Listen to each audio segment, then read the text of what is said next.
Big that went boy. from Chicago to, I don't know where, maybe New York, JFK, flew all the way to Kenya to go flew all the way to East Africa to go all the way back to, Ghana. And it was a great opportunity because she connected me with a driver. I'm out. I'm just, everything is just a tourist attraction to me. I'm looking like, oh man, this is cool. And it was just, it was crazy just setting your foot on the soil, just feeling like, wow, I made it. I made it, and what my ancestors would think about this.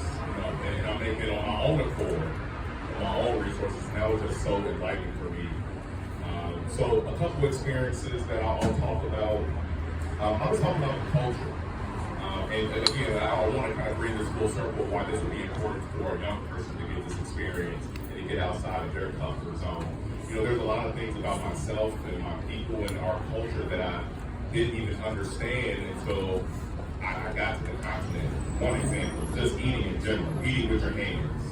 And that was something I seen my mom and grandma do all the time with cornbread and greens, and I used to be embarrassed because we got other people's houses and they got that city utensils. And then when I got there, I'm like, oh, we do this. Right. And someone was telling me about the eating experience and how it can also be a spiritual experience too of how you eat and how outside of your sense of taste and your sense of smell, the sense of touch also can be a part of the eating experience. And that was just one of the small things as I was experiencing the culture that just really woke me up.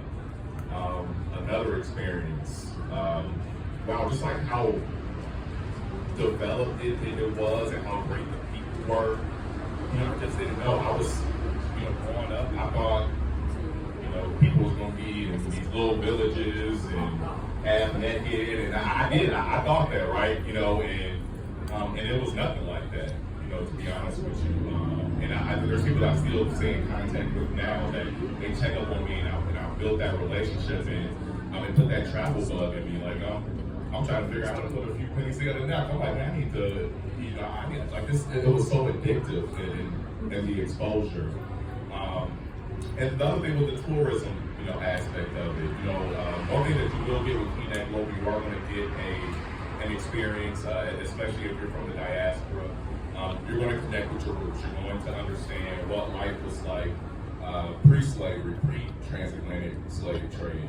And that history was a paradigm shift for me. I had kind of romanticized the trip to Africa in a way that it was beautiful, but it was a little unrealistic as far as the history of kind of just what was happening on the country before that happened and going forward. Just the education piece was just so eye-opening that really changed my life. And me being in leadership, and I think about all the problems that we hear about in our community sometimes, it made me feel so grateful about some of the things that we are dealing with. Because sometimes you think about your problems, but if you had to trade problems with somebody else, you would be a lot grateful for where you are and how far you've come. And so it really inspired me when I came back to say, oh man, what we're dealing with is nothing. What we're dealing with is nothing. There's people that are genuinely have no idea how they're going to eat their next week. And it was just a big blessing. So a little bit about KEYNECT. So KEYNECT Global does, I want to say two main things. One, impact tourism. As I just mentioned, you're going to go there and you're going to get fully immersed in the culture, right? You're going to, be amongst the people. You're going to eat the food. You're going to party with the people. You're going to go to the slave dungeons. You're going to, you're going to meet the chiefs, and you're going to, just really dive into that culture. They're going to answer questions for you. They're going to teach you about tradition, and that was something that really just meant a lot to me because I've always, I don't know if jealous is the right word, but I've always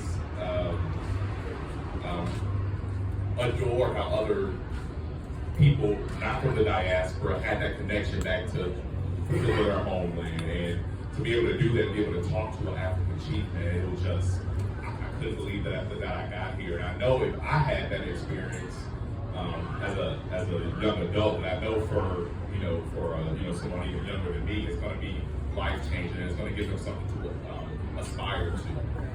So that was one thing. So impact tourism.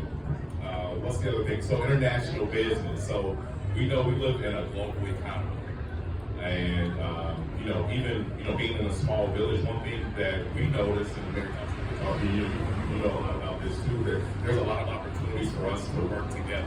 Because there's only so many dollars to go around.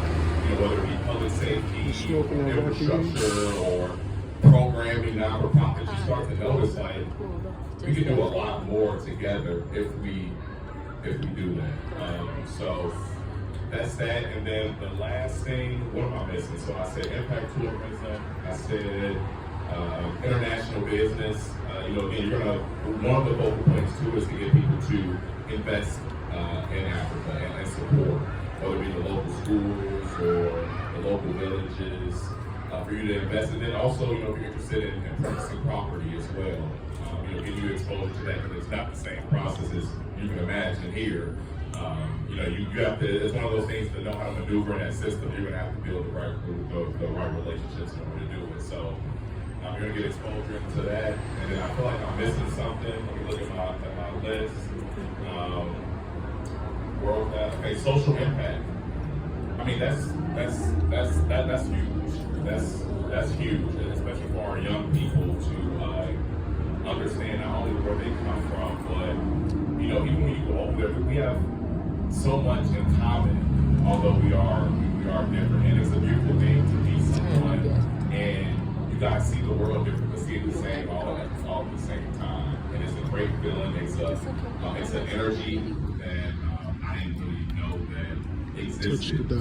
Speaking of energy, something else I didn't really know about our people is that how rhythmic we are, and how much music impacts our culture. And from the perspective of it's okay to own that.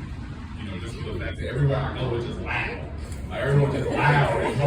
Everybody's so loud. Like no matter where you go, you hear drums playing. You go to the grocery store. You go to get your feet done. You go get some food. It's just loud music, and people are yelling over it. And those are things that, like, we're loud, right? Like, we get loud, and we laugh and slap people when we tell a joke, and I'm like, oh, this is where it all started to connect in those dots.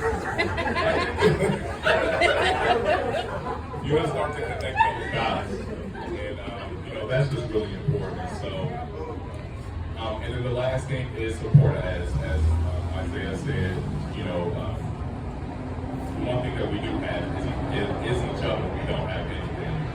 And, outside of traveling and all that stuff, just about having someone to be able to call on and, connect with when you need to talk, but then also when you do need something. So, since I was able to have that experience, I'm just more than happy to donate and support for someone else to have that experience and what that's going to do to them.